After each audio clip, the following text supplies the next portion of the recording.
So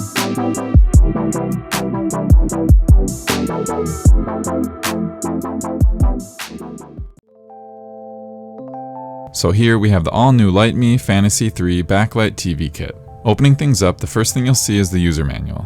Next you'll have the sync box, and this is the brains of the entire operation. This new unit has 4 HDMI 2.1 ports to connect your devices to. It supports 4K resolution at 120Hz or 8K at 60. And this is a huge deal for gamers, so I know a lot of you will be very happy with these specs. Now moving on, you have one included HDMI cord, the LED lights, some clips, and the power supply. Now taking a closer look at the lights, I'm happy to see that these backlight strips continue to be improved from a density standpoint. These offer 72 LEDs per meter, which is one of the highest I've seen up until this point. And having more lights means you should be able to achieve better color accuracy, so I'm very excited to see how these perform. To get everything set up on your TV, you certainly could leave it mounted, but to make things easier to see, I'll take it down to install.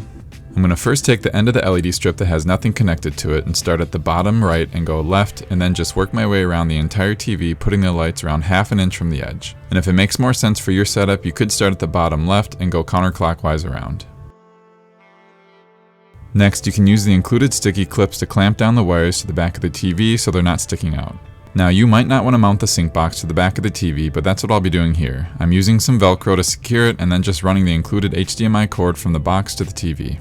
I'm also putting my NVIDIA Shield on the back, and I'll be plugging that into one of the 4 HDMI 2.1 inputs on the Lytmi unit. And yes, I do need to order a shorter HDMI cord. And finally, you can plug the LED strip's USB-C cord into the side of the sync box. I'll quickly rehang the TV, plug everything in, and begin the initial setup.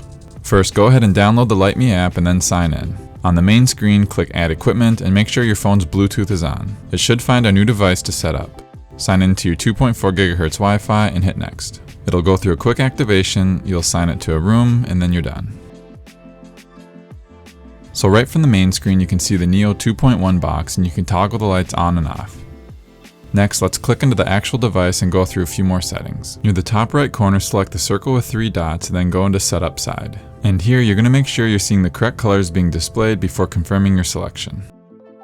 Next, go into the TV synchronization switch and turn this on. This is basically saying that yes, I want my lights to be on when the TV is on and off when the TV is off. Then back on the main device screen, you can adjust the brightness of the lights as well as again turning things off and on. So if you are interested, I'll leave a quick overview of the music and scenes features at the very end of this video, but my guess is you'll never use them. The reason you buy this is for the screen mirroring, and that's clearly where their focus was. Now I'm also going to keep it simple and pretty much do all my demoing on the game mode with this slider all the way to the right. Feel free to experiment with the different settings, but this configuration was by far what I thought gave the best results. I'll start things off by playing one of my favorite Ambilight demos, and words really can't begin to describe how blown away I was at the performance. And going back to when this type of technology was first introduced, this is exactly what we've all wanted, and Lytmi is the first of all the companies to deliver these type of results. What I'll do from here is play some more footage of different scenes and provide some additional commentary on what impressed me, but then I'll transition to just playing the many examples I ended up recording of this in action so you can see how it performs with a wide variety of content.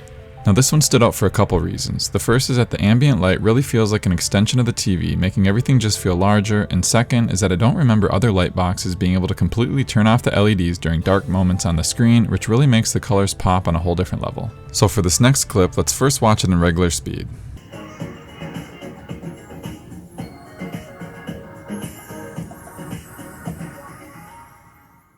Now we'll go back and slow it down frame by frame so you can really begin to appreciate the level of accuracy this new sync box is able to deliver.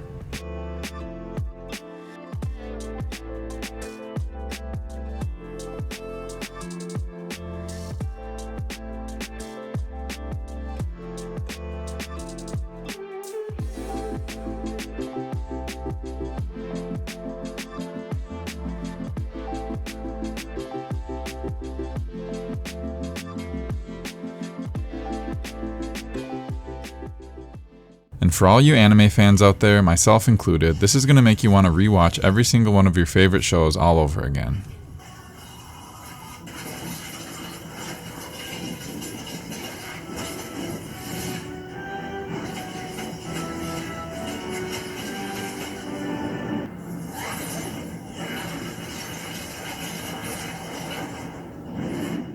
And one of my favorite movies to watch with this is Into the Spider-Verse. There's so many colorful scenes that really showcase the sync box's ability.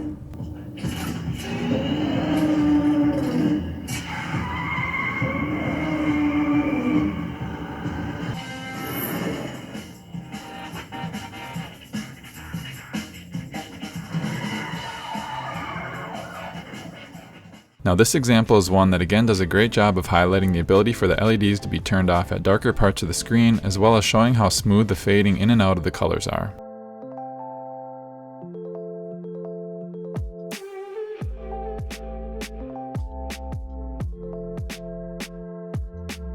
So to begin wrapping things up, I do need to buy a new TV to take advantage and test out the 4K 120Hz settings, and I'll make sure to do a follow-up video on that. And from here on out, I'll just continue to play some more demo footage as well as briefly going over the music and scene settings. But that's it for now. I hope you enjoy the final pictures and videos, and as always, thanks so much for watching.